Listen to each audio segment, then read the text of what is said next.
안녕하세요, 고원장입니다. 지난 영상들로 우울하고 불안한 증상을 가질 경우에 ADHD와 어떻게 관련이 되어 있는지를 말씀드렸었는데요. 오늘 내용은 불안 우울 증상을 가진 분을 진료하고 있을 때 따로 ADHD를 어떻게 알아보게 되는지, 또 진짜와 가짜 ADHD를 어떻게 구분하는 건지, 마지막으로 ADHD를 알아보고 치료하는 것이 어째서 그렇게 중요한지를 이야기 드려보겠습니다. 바로 본론으로 들어갈게요.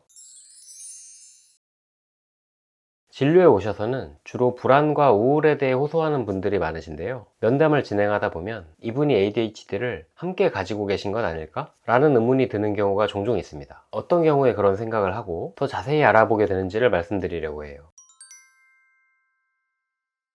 우선 원래부터 해야 할 일을 자주 미루게 되는 편이다 라는 이야기를 듣는 부분에서 생각해 보게 됩니다. 바로 전 영상에서도 언급했지만 할 일을 미루게 되는 것은 회피이며 회피가 곧 불안을 키우게 된다는 내용을 이야기했죠. 해야 할 일이 있는데 이를 미루게 되면서 불안이 커지고 있는 경우와 또 불안을 자주 느끼게 되다 보면 무기력이 따라오게 되는데, 이것이 합쳐져서 불안과 무기력증에 시달리고 있는 경우라면 ADHD를 강력하게 의심해 보게 됩니다.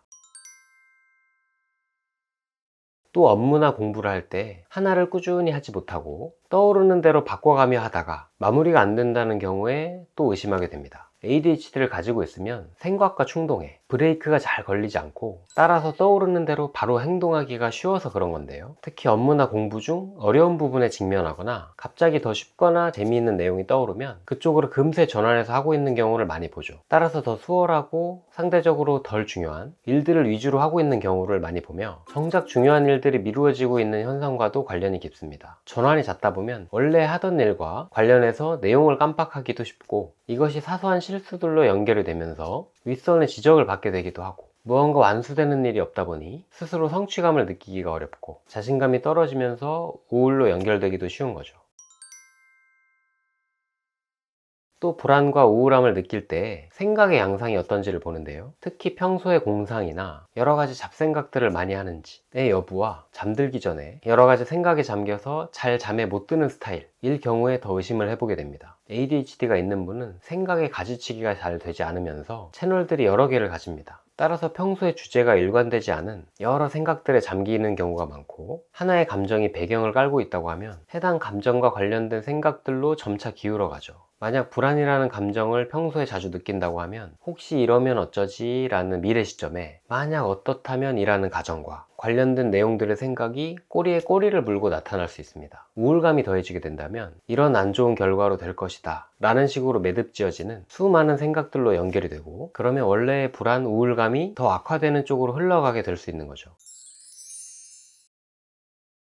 다른 유튜브 영상이나 인터넷에 찾아보면 소위 가짜 ADHD라고 해서 스트레스가 심하거나 불안하고 우울한 상태에서 집중력이 떨어지고 할 일을 못하게 되는 것을 이야기하는데요. 그러면 가짜 ADHD인지 불안장애와 진짜 ADHD를 함께 가진 경우를 어떻게 구분할 수 있을까요? 어떤 질환을 먼저 가지고 있었는지 그 순서가 중요한데요.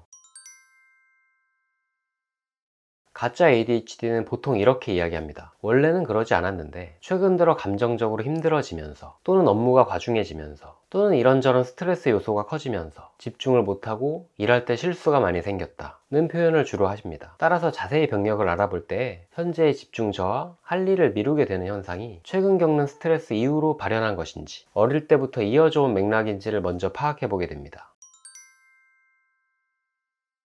진짜 ADHD인데 불안장애를 함께 가지고 있을 때에는 보통 이런 특징이 있습니다. ADHD 증상을 가지고 있다가 그로 인해 업무나 학업에서 퍼포먼스가 만족스럽지 않다 보니 2차적으로 부정적인 생각과 감정이 발현하는 거죠. 예를 들어 보면 이렇습니다. 원래도 한 가지에 집중해서 성과를 내거나 할 일을 미리미리 완수하는 것이 어려웠어요. 회사에서 승진을 하거나 업무가 변경되다 보니 더욱더 일들의 우선순위를 잡기가 어려워지고 그저 떠오르는 대로 정신없이 일하게 되었습니다. 특히 숫자나 오타 등에서 사소한 실수들이 생깁니다. 회의에 들어가면 다른 사람들이 무슨 이야기를 했는지 자주 맥락을 놓치게 되기도 하고, 여러 사람들 앞에서 말할 때 자주 긴장되거나 말실수를 하면서 더욱 위축이 되죠. 안 그래도 스스로 내 일을 제대로 못 해내고 있다라는 인식이 쌓이고 있던 와중에 상사나 동료에게 안 좋은 소리라도 듣게 되면 더욱 자책, 자괴감에 빠지게 됩니다. 그 결과 불안장애나 우울증이 발병하게 되는 흐름으로 가게 되는 거죠.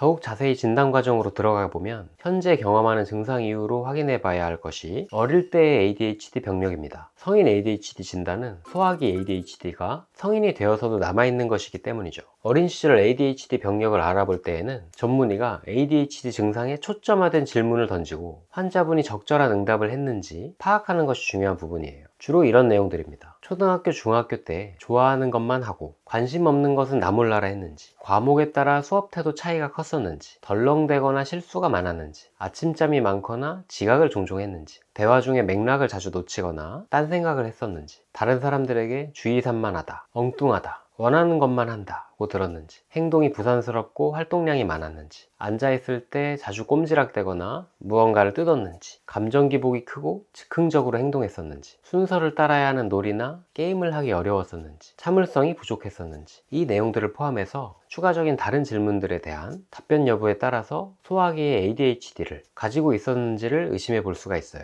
이 단계 이후 더 정확한 진단을 위해서는 정밀 검사를 해보는 것이 좋습니다. 앞선 제 영상을 참고해 보실 수도 있을 텐데요. 컴퓨터를 통한 주의 집중력 검사를 해서 나의 수행 능력이 ADHD에 해당하는 수준인지 아닌지를 알아보고 정량 뇌파 검사를 통해 ADHD의 특징이 되는 뇌파 패턴을 가지고 있는지를 함께 알아보게 됩니다. 객관성을 확보하기 위한 거죠. 결국 이 모든 정보를 종합해서 전문의 판단하에 진단하고 치료를 하게 됩니다. 불안장애와 ADHD를 함께 가진 경우에 불안에 대해서만 치료하면 안 되는 걸까요? ADHD를 굳이 진단하고 함께 치료해야만 하는 걸까요? 이전 영상과 앞선 내용들에서 힌트를 얻으셨을 수 있겠지만 불안장애나 우울증을 가졌을 경우에 ADHD를 식별해서 치료하는 것은 정말로 중요합니다. ADHD의 증상으로 인해 불안과 우울 증상이 최초에 시작되었고 또 발현된 이후로는 유지, 증폭되고 있기 때문이죠. 생각의 가지치기가 이루어지지 못하면서 불안과 우울감에 기반한 생각을 따라가게 되어 부정적인 결과를 자주 예상하게 된다는 점에서 그렇고요. 또 충동에 따라 바로 행동을 하게 되기 쉬운데 불안을 당장 잠재울 목적으로 바로 회피를 해버리거나 음식을 과도하게 먹어버리거나 과음, 폭음을 하거나 자해행동을 하는 등입니다. 충동에 따른 행동의 결과로서 대부분이 자책과 후회, 관계나 건강에 대한 손상 등을 마주하게 되고 이는 다시 본래의 불안과 우울 증상의 악화로 악순환을 돌게 되죠. 제 진료 현장에서도 통상적인 불안과 우울에 대한 치료, 그러니까 항우울제, 항불안제, 기분조절제, 그리고 정신치료나 상담을 집중적으로 오랜 기간 하더라도 금방 나아지지 않는 많은 환자분들이 사실은 ADHD를 가지고 있다는 것을 알게 되었습니다. 성인 ADHD는 소아와 성인의 정신질환의 경계 지점에 있다는 특수성이 있기도 하고 치료적인 관점의 차이로 성인 ADHD에 대한 치료는 취급하지 않거나 소극적으로 치료에 임하는 정신건강의학과 의원들도 의외로 많습니다. 타원에서 오랫동안 치료를 받고 있었는데 여전히 많은 우울, 불안 증상들에 시달리다가 진전이 없어서 저희 의원에 오게 되었다고 하는 분들을 만나다 보면 ADHD를 발견하게 되는 경우가 많은데요. 초기부터 치료를 함께 진행했다면 회복이 더 빠르지 않았을까 하는 안타까운 마음이 들어요. 또 ADHD 치료가 중요한 이유는 어떠한 다른 정신건강의학과 질환과 비교하더라도 치료 반응률이 높다는 사실입니다. 일반적인 불안장애, 우울증의 경우 치료에 대한 반응률이 50에서 70% 정도로 알려져 있는데요. ADHD 치료 반응률은 이를 상회하는 80% 정도입니다. ADHD가 불안, 우울 증상의 발생이나 악화에 기여한다는 사실을 염두에 둔다면 80%의 치료 반응률에 따라 ADHD 증상이 호전되면서 동시에 불안, 우울 증상까지 회복되는 속도가 당연히 빠르지 않을까요? 불안, 우울 증상 없이 ADHD를 단독으로 가지는 분이 체감하는 치료의 효과를 말씀드리는 것도 도움이 될 것 같은데요. 제 진료에서는 보통 생산성이 1.5배는 늘었다 에서부터 효율이 3, 4배는 좋아진 것 같다 라고 하는 분까지 뵙게 되었습니다. 단순한 효율의 개선을 넘어서 생활의 규칙과 루틴을 만들어 가시며 점점 자신의 삶을 더 발전적이고 만족스럽게 만들어 가시는 모습을 보면서 저 또한 일하는 보람으로 삼고 있어요. 오늘은 불안과 우울 증상을 경험하는 분들의 어떤 말과 행동에서 ADHD를 의심하고 진단하게 되는지를 알아보았고요. 또 가짜 ADHD와 진짜 ADHD를 구분하는 방법, 그리고 ADHD를 꼭 따로 진단하고 치료해야 하는 진짜 이유에 대해서 자세히 말씀드려 보았습니다. 오랫동안 불안, 우울 증상으로 고생하고 계시는 분이라면 꼭 오늘 내용에서 새로운 관점을 얻으시고 더 성공적인 치료를 받게 되시기를 바랍니다.